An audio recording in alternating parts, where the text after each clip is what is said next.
Throughout the centuries, a special priestly ministry was given to the Church by Jesus Christ. It has the power and authority to cast away demons.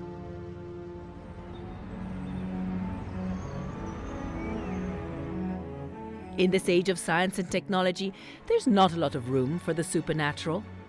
But when psychiatry is unable to provide respite and scientific analysis has no answers either, that's when people turn to the Church for help. In this special episode, we introduce you to Father Cesar Truqui, a professional exorcist. Father Cesar, thank you so much for joining us today. Thank you for your invitation. Thank you. Is there still a need to know about exorcism today? Of course, we have, I can say that we have an increase of needs of exorcists around the world because, for example, in the place I'm living now in Switzerland, just imagine that I just last week received a phone call from a person from Germany that needs to come and speak with me because she doesn't find an exorcist in Germany. The other week, I have people calling me from Switzerland, from another diocese that they don't have exorcists. I have people coming from Italy or Lausanne, close to France,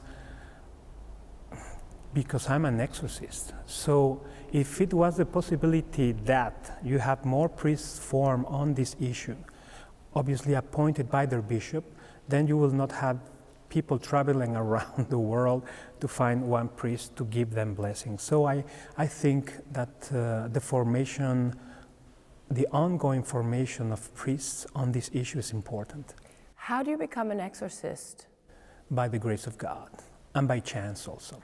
At the beginning, when I came here to Rome to study and to finish my studies, well, the first one, and was ordained priest, I was invited to direct this exorcism course. I'm speaking about the year 2004. And since the very beginning, that gave me the opportunity to be in touch with the most important exorcists here in Rome, like Father Gabriele Amort. He was very famous here in Italy. I had the chance to work with him for 4 years. And for example, Father Francesco Bamonte, that he actually is the president of the International Association of Exorcists. So I had the chance to get in touch with this and other exorcists, and gave me the opportunity of being involved with this beautiful ministry. So at the beginning I was just helping out, but when I was appointed missionary priest for a community, Italian community in Switzerland, and I went out from Rome, I was actually contacted the first week when I was there by an Austrian person that knew about myself because internet, you know, they look my name and you put exorcism, and he found Cesar Truqui, and he needed an exorcism. So I asked my bishop and he appointed me to be an exorcist. So that's the way I enter into this reality since the very beginning of the priesthood. Tell me something. What qualities does a priest have to have in order to be, let's say, a successful exorcist? I think you need different qualities, and above all, those that are presented in the ritual of exorcism. You need a pious man, that means a man of prayer. You need a learned person, a priest, so he needs to study. He needs to study theology. He needs to study psychology also, it's very helpful. The more he studies, the best. And the other issue that presents the ritual is moral integrity. So put it in one word, a holy man.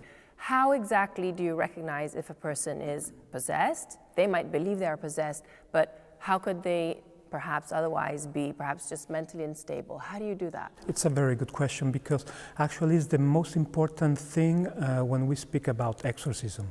That is called the understanding if the person is possessed or no. It's called the discernment of spirits, to understand it. So a good knowledge of psychology and a little bit of psychiatry, it will help out a lot of the priests. So normally, me as an exorcist, I like to speak with a person that think that she or he is possessed. And with a normal dialogue, I ask the person to speak to me, to tell me what is he experiencing, why he's there, why he think or she is possessed, what happened, okay? And I will be trying to discover two things. He realized that there was something wrong. He touched him here, and this guy took him with one hand, and he was able to raise him up and throw him away.